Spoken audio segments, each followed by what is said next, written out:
Buongiorno ragazzi, io sono Riccardo, bentornati anche oggi nel mio piccolo laboratorio. Oggi vi farò la recensione e l'unboxing della fresatrice verticale della Parkside, modello POF 1200C2. Questo modello quest'anno costa 29,99 € rispetto all'anno scorso costa 10 euro in meno.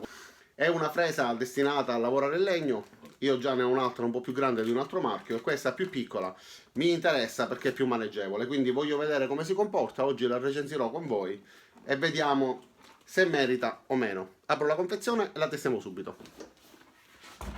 Vediamo dunque da vicino la confezione. Sulla scatola c'è stampata un'etichetta sulla quale c'è scritto che ha un assorbimento di 1200 watt, un numero di giri a vuoto che va da 11.000 a 30.000 regolabile tramite una rotella posta sulla parte superiore, una profondità invece di fresatura di 55 mm, l'alloggiamento degli utensili è sia da 6 che da 8 mm e in dotazione ci sono appunto 6 frese per il legno, le due pinze da 6 e da 8 mm, una chiave per smontarla, la chiave a brugola, l'adattatore per l'aspiratore esterno, incluso un riduttore che si monta sulla parte posteriore per ovviamente aspirare i trucioli che si vanno formando. Poi c'è anche una battuta parallela, qualche altro accessorio che adesso vedremo.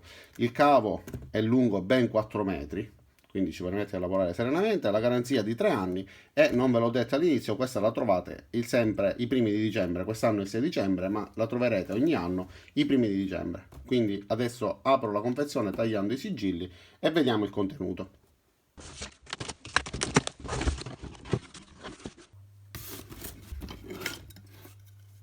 Questo è l'adattatore per l'aspiratore esterno, le 6 frese, il libretto di istruzioni come sempre da leggere e poi da conservare, la battuta, le chiavi, le pinze e l'adattatore, la nostra bellissima fresa e due pezzi che vanno montati sulla battuta. Adesso vediamola davvero da vicino, vediamo questo utensile nei suoi dettagli. Allora, arriva con la base tutta retratta, per far scorrere verso il basso basterà allentare questa parte che permette tramite queste molle di allontanarla. Questa è la sua estensione massima, poi ci sono queste manopole, queste viti che si stringono e servono a bloccare la guida parallela, poi ve la faccio vedere. L'avvio che come il segreto alternativo e come tanti altri utensili ha questo sistema di sicurezza che ci richiede di premere prima questo tasto laterale, dopodiché il tasto di avvio. Sulla parte frontale invece in alto abbiamo la rotella per regolare il numero di giri, ha una scala numerata che va da 1 a 7, questo ci permette di avere una rotazione più lenta o più veloce. Questo invece è il sistema che ci permette di regolare la profondità che noi decidiamo. Se noi decidiamo di lavorare ad una certa profondità, abbassiamo, blocchiamo, dopodiché, dopo che abbiamo qua il riferimento, ovviamente andrà regolato, si regolano i centimetri e i millimetri da qua. Comunque si blocca da questa parte. Dopo aver sbloccato di nuovo il sistema, quando noi decideremo di scendere, avremo questo blocco che ci obbliga a fermarci sempre alla stessa profondità. Quindi questa è una regolazione. Questa stessa regolazione ha altri step da impostare, possiamo decidere su quale lavorare. Ognuno di questi ha una profondità ovviamente diversa.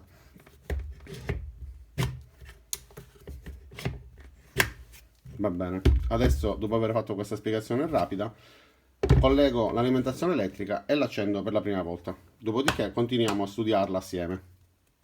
Vediamo la rumorosità e se funziona. Premo il tasto di sicurezza, dopodiché l'interruttore.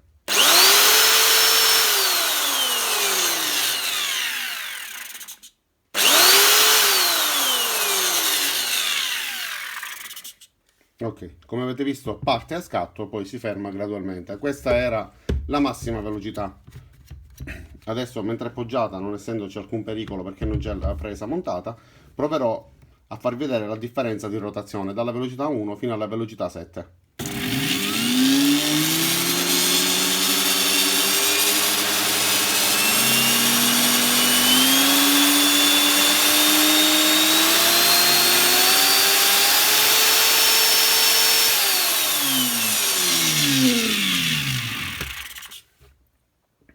perfetto. Il sistema per cambiare le frese dalla pinza richiede l'utilizzo di questa chiave. Questa chiave serve solamente a ruotare questo bullone che stringe la pinza messa all'interno, e per poter effettuare questa manovra bisogna premere questo tasto di qua bloccherà l'albero del mandrino.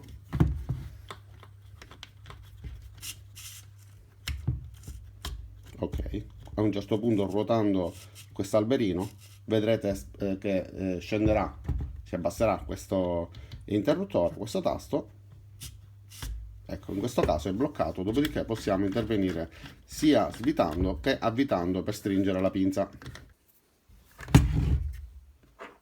Si inserisce la fresa nella parte frontale, dopodiché si stringe prima a mano il dado che c'è qua sulla parte bassa, dopodiché con la chiave in dotazione si stringe per bene, senza fare eccessiva forza.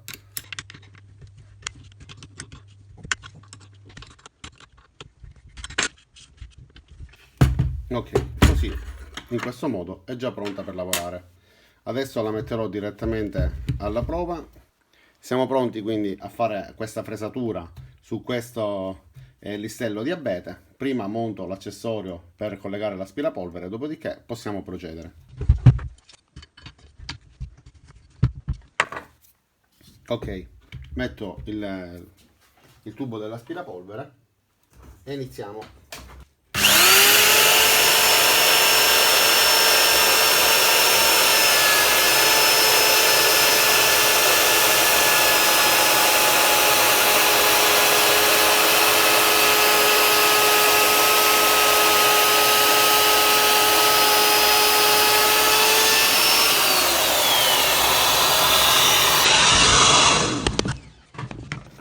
Come vedete ha fatto una fresatura quasi perfetta.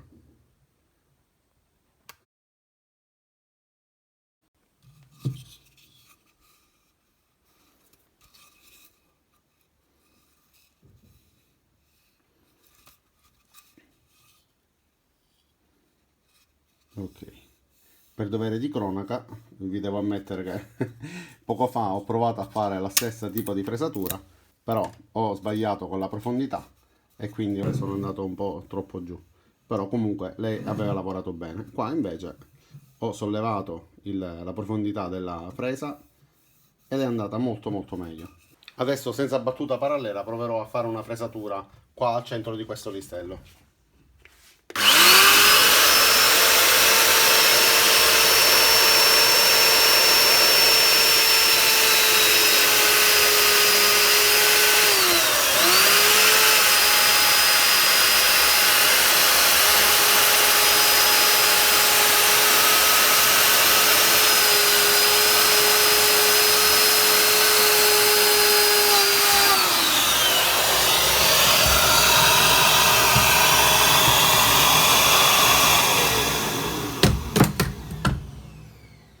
Ho fatto una curva nella parte finale perché ero a mano libera, però la fresatura è venuta praticamente perfetta.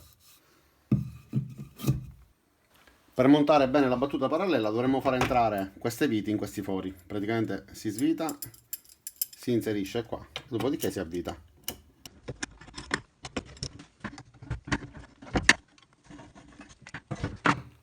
Così è montato, ci permette di utilizzare la fresa o con battuta parallela, appunto, quindi decidere la distanza da mantenere dal bordo, oppure utilizzarla a mo' di compasso. Vi farò vedere anche questo.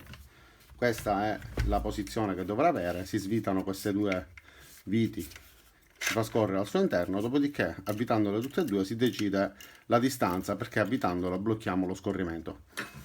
Questo come distanziatore per utilizzarla sulle superfici con la distanza da mantenere appunto dalla fresa, mentre al contrario, montata, ora vi faccio vedere come si dovrà montare, si utilizzerà come un compasso. Ok ragazzi, quindi io ho praticato un forellino su questa parte bassa per poter far combaciare questa punta, ho messo al contrario la battuta parallela, adesso l'avvio e proviamo a vedere se funziona come compasso.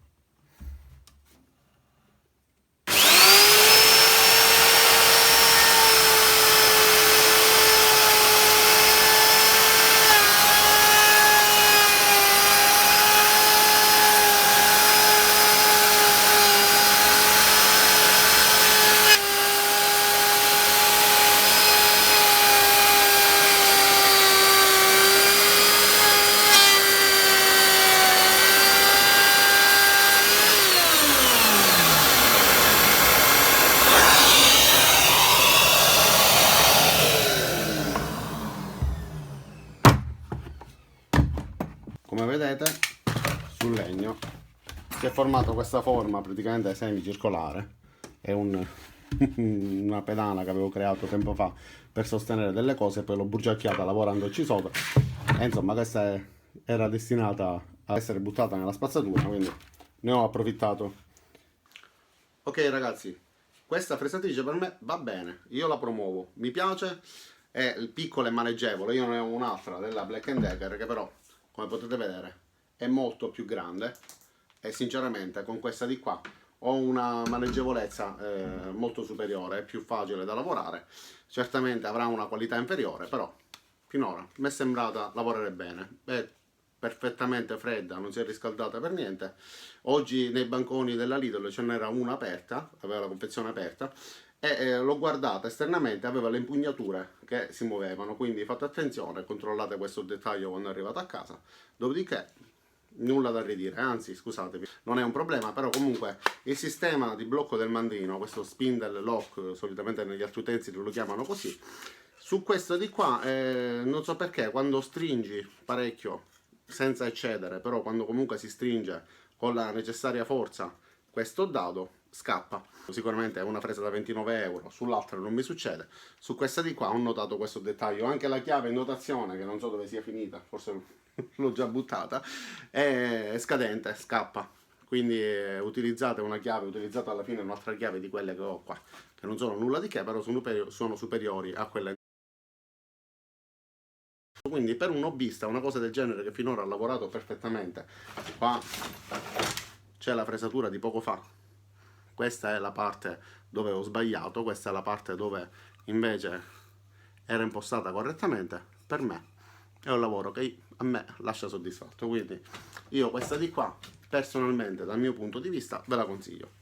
Detto questo vi saluto, vi ringrazio di aver visto questo video fino in fondo, vi invito a mettere mi piace al video se il video vi è piaciuto, ad iscrivervi al mio canale e attivare le notifiche cliccando sulla campanellina qua giù, e ci vediamo per i prossimi video. Ciao da Riccardo.